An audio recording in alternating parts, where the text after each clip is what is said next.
What's up, everybody? It's your boy C Sams, and this is The Specs.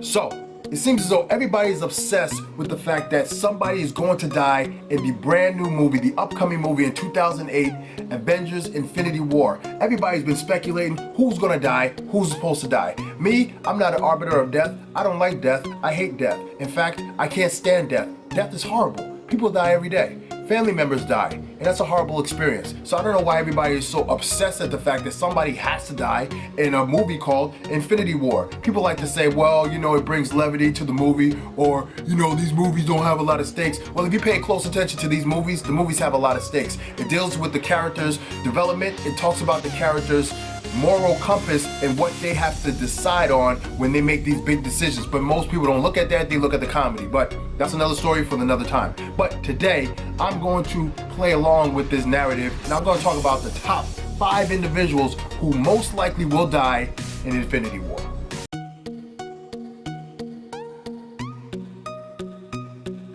So, number 1, I'm going to hold up the poster, and this is this guy right here. My man, Tony Stark. I believe that Tony Stark is going to be the first to bite the bullet. I think he's going to be the only one to bite the bullet in this particular movie. The reason why I tell you this, well, let's take a look.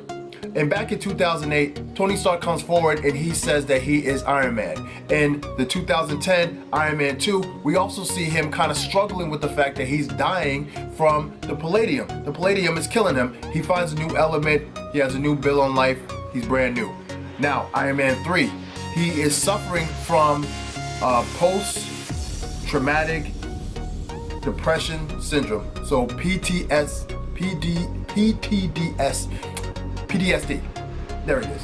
So he's basically suffering from that because he went up into space and he dealt with the fact that he was in space and he saw a lot of things that most people didn't see. And they touched on that intently in that movie. He's suffering from anxiety. Now, after that movie is over, he's back to being Iron Man. He goes back into being his Avenger self, but he's still suffering from a lot of things. Captain America, Civil War, we also see him dealing with the fact that he still has a lot of stuff on his conscience. He has a death of a young man that he has to deal with. He's suffering from a lot of things.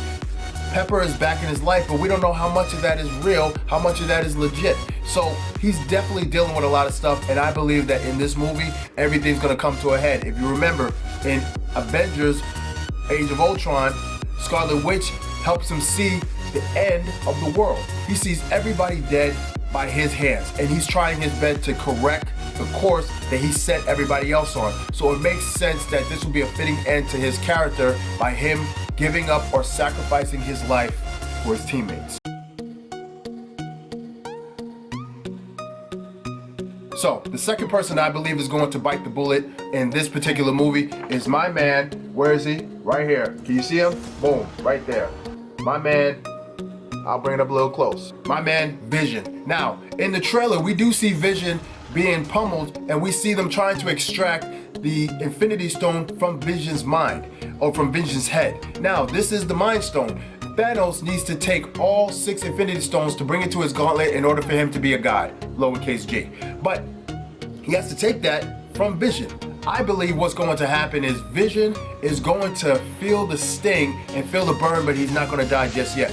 I believe that Vision is going to sacrifice himself because once that gem is taken from him, he's going to be a regular android. He's not going to possess the powers of the Infinity Stone. So all those powers that he was displaying, where he was able to send his hand and take his hand and send it through people, or he was supposed to, or he can intensify the density in his body, or open the density in his body to become light and featherweight. I believe what's going to happen is once that Infinity Stone is taken from him, he is going to be a regular android. And once he becomes a regular android, it's going to be nothing for my man Thanos to rip him apart limb from limb.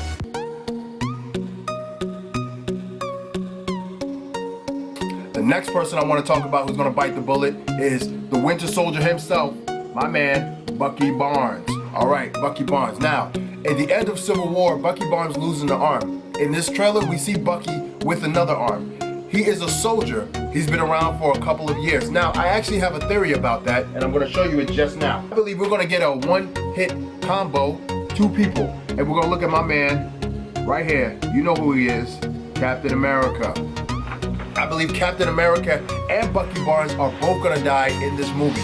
Either one or the other is going to die. They can be interchangeable. I believe Captain might die in this movie because he's been fighting wars for a very long time. I think that he is going to sacrifice himself for the team. He loves the team a lot more than Tony loves the team. Tony would sacrifice himself to deal with the demons that he has set loose on everybody and set loose on himself. But Captain, if you remember in the first Captain America movie, when the grenade was sent off from Tommy Lee Jones, and guess who's the only person who jumped on that grenade to sacrifice his life for the rest of the team?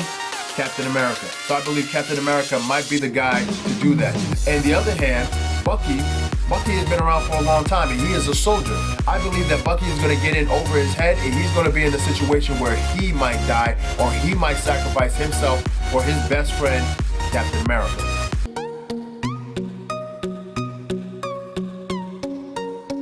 All right, number 4. Well, kind of number 5, but yeah, number 4. We're going to be looking at the next person who I think is going to bite the bullet in this movie, and that is everybody's favorite villain, my man, Loki. Now, I spoke about this before in the speculations. I believe that Thanos is going to kill Loki for sure. Because of the fact that Loki had to deliver the Tesseract to Thanos all the way back in the first Avengers movie, he didn't deliver that to Thanos as he was supposed to. Even though he's giving it to Thanos, I believe he's giving it to Thanos in this trailer. I believe Thanos is going to take it, extract the Infinity Stone from the Tesseract, put it onto his gauntlet, and then he's going to kill Loki for wasting his time. I believe that Loki has had a great run. I think that he's one of the best. He is probably the best villain, recurring villain, anti-hero on the MCU slate.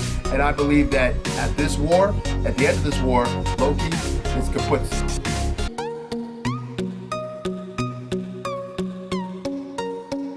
Okay, last person on this list, on the chopping block, I believe, and this is a little bit obscure, I haven't heard anybody talk about this, but I'm going to talk about it because I think that this person might bite the bullet as well. I'm going to talk about Gamora's crazy little sister, Nebula. All right, Nebula. Well, it's kind of showing Tony, but whatever. Nebula. Now, Nebula. If you look at the comics, if you know anything about the comics, this is a bit of a spoiler alert. In the Infinity Gauntlet, during that entire fight, Thanos is so amazed that he is a god now that he lowers his guard and he allows himself to be underhanded and fooled by Nebula. Nebula somehow gets her hands on the gauntlet, puts the gauntlet on, and then she gets all of this power that comes with the gauntlet. I believe what's going to happen is we're going to see a little bit of remnants of that, because if you notice, Nebula doesn't have an arm. Nebula can also take in and withstand a great amount of power. If you looked at Guardians of the Galaxy Volume 2, that scene when they are fighting inside Ego, spoiler alert, when they're fighting inside Ego, my man Yondu connects something up to her, and she uses a lot of energy surges through her body, and she's able to expose all that stuff. If you remember in that movie as well, her job and what she wants to do and what she has come to find out is that she wants to kill the Mad Titan himself. So she's going to hunt down Thanos and kill him. I believe that what's going to happen is she's going to get her hands on the gauntlet, or try to get her hands on the gauntlet. Thanos is not going to have any of that, and Thanos is going to rip her apart piece by piece and destroy her once and for all. So that's it. That was 5 possible, maybe 6 possible people who could possibly die in Avengers Infinity War. I think these things are the logical death of all these characters. If you don't believe that, then, I don't know what to tell you. But think about it. If you think about it, and if you know these movies, and if you focused on these movies, then you will see and you will understand just how powerful Thanos is and how much of a fitting end to these stories and these characters than the deaths that I just talked about. Once again, this is Infinity War. I can't wait for the Infinity War to go down. This is that comic show. This is the Infinity Watch. Well, this is not the Infinity Watch. No, that's another show. And I hope you're tuning in on that show too, because I go through and I break down all of the MCU movies, so that way you're prepared and you're ready for the Infinity War that comes out next year. Once again, this is your boy C. Sam's. Sam's out.